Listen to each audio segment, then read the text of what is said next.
ആശ്രിതർക്കൊരു കരുതൽ എന്ന നിക്ഷേപ പദ്ധതിയുമായി എടവനക്കാട് സർവീസ് സഹകരണ ബാങ്ക്. നിക്ഷേപകർ തങ്ങളുടെ ആശ്രിതരായവർക്ക് എല്ലാ മാസവും ഒരു സംഖ്യ ദൈനംദിന ജീവിതാവശ്യങ്ങൾക്ക് എത്തിച്ചു കൊടുക്കുന്ന ഒരു പദ്ധതിയാണിത്. ഒരു വ്യക്തിക്ക് കുടുംബത്തിനെ സംരക്ഷിക്കുവാനായി നിക്ഷേപിക്കുന്ന സംഖ്യയുടെ പലിശ നിക്ഷേപകൻ നിർദ്ദേശിക്കുന്ന വ്യക്തിയുടെ കൈകളിൽ സമയബന്ധിതമായി എത്തിച്ചു നൽകുക എന്ന ലക്ഷ്യവുമായിട്ടാണ് എടവനക്കാട് സർവീസ് സഹകരണ ബാങ്ക് ആശ്രിതർക്കൊരു കരുതൽ ആവിഷ്കരിച്ചിരിക്കുന്നത്. വർഗീസ് കാച്ചപ്പള്ളിയിൽ നിന്നും ആദ്യ നിക്ഷേപം സ്വീകരിച്ച് പദ്ധതി ഉദ്ഘാടനം നിർവഹിച്ചു. നിക്ഷേപകർ തങ്ങളുടെ ആശ്രിതരായിട്ടുള്ളവർക്ക് എല്ലാ മാസവും ഒരു സംഖ്യ ദൈനംദിന ജീവിതാവശ്യങ്ങൾക്ക് എത്തിച്ചു കൊടുക്കുന്ന ഒരു പദ്ധതിയാണിത്. ഈ നിക്ഷേപം ആർക്കു വേണ്ടിയും നിക്ഷേപിക്കാം. അതത് കാലങ്ങളിൽ സഹകരണ സംഘം രജിസ്ട്രാർ നിർദ്ദേശിക്കുന്ന പലിശ നിരക്കായിരിക്കും ഇതിന് നൽകുന്നത്. ഒരു തരത്തിലുമുള്ള സർവീസ് ചാർജുകൾ ഒന്നും തന്നെ ഈടാക്കുന്നില്ല എന്നതാണ് ഈ പദ്ധതിയുടെ പ്രത്യേകത. പദ്ധതിയെക്കുറിച്ച് ബാങ്ക് പ്രസിഡന്റ് ടി.എ. ജോസഫ് വിശദീകരിക്കുന്നു. എടവനക്കാട് സർവീസ് സഹകരണ ബാങ്ക് ഒരു നൂതന ആശയവുമായി സഹകാരികളിലേക്ക് ഇറങ്ങുകയാണ്.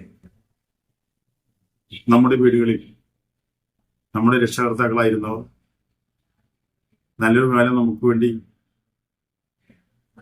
പണിയെടുത്തതിന് ശേഷം അവരൊന്ന് വിശ്രമ ജീവിതം നയിക്കുകയാണ്. നമ്മെ സംബന്ധിച്ചിടത്തോളം ഈ അവസരത്തിലെ അവർക്ക് ഒരു സാന്ത്വന രൂപത്തിൽ, ഒരു പെൻഷൻ രൂപത്തിൽ, അതും നമ്മുടെ വീർപ്പുകൊണ്ട്, മറ്റ് ഗവൺമെന്റ് തലത്തിലോ മറ്റു ആളുകളുടെ സഹായം കൊണ്ടോ അല്ല, നമ്മുടെ വീർപ്പിന്റെ വിലയായ നമ്മൾ സ്വരൂപിച്ച ഒരു തുകയിൽ നിന്ന് ഒരു പെൻഷൻ രൂപേണ അവരുടെ കൈകളിലേക്ക് എല്ലാ മാസവും അല്ലെങ്കിൽ അവർ ആഗ്രഹിക്കുന്ന സമയങ്ങളിൽ എത്തുക എന്ന് പറഞ്ഞാൽ അത് വലിയ കാര്യമാണ്. വലിയ പരാതികളുമായിട്ടൊന്നും ഒരു സ്ഥലത്ത് പോകേണ്ട കാര്യമില്ല. നാം നിശ്ചയിക്കുന്നു, നാം നിക്ഷേപിക്കുന്നു, നാം നമ്മുടെ നോമിനിയെ കണ്ടെത്തുന്നു. ആ നോമിനിക്ക് എടവനക്കാട് സർവീസ് സഹകരണ ബാങ്ക് എല്ലാ മാസവും അവരുടെ കൈകളിലേക്ക് ഒരു പെൻഷൻ രൂപേണ 1-ാം തീയതി എത്തിക്കുന്നു. ഇതിന് ബാങ്ക് തെറ്റില്ലാത്തൊരു പലിശയാണ് വിഭാവനം ചെയ്തിരിക്കുന്നത്. ഒരു വർഷത്തേക്ക് നിക്ഷേപിക്കുന്ന തുകയ്ക്ക് 9%, 2 വർഷത്തേക്ക് നിക്ഷേപിക്കുന്ന തുകയ്ക്ക് 9.25% ചെയ്യാവുന്നതിന്റെ പരമാവധി പലിശ നൽകിക്കൊണ്ട്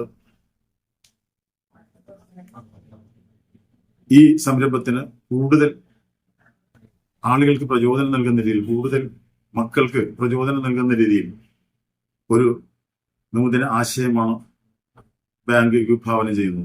ഭരണസമിതി അംഗങ്ങളായ K J. Albi, M A. Kaleshan, Sajeevan, Unnikrishnan, Santhosh, Vahida, Annam, Shijoy Xavier, Saritha, Das Komath, secretary Raseena, assistant secretary Binu Kavungal എന്നിവർ പങ്കെടുത്തു.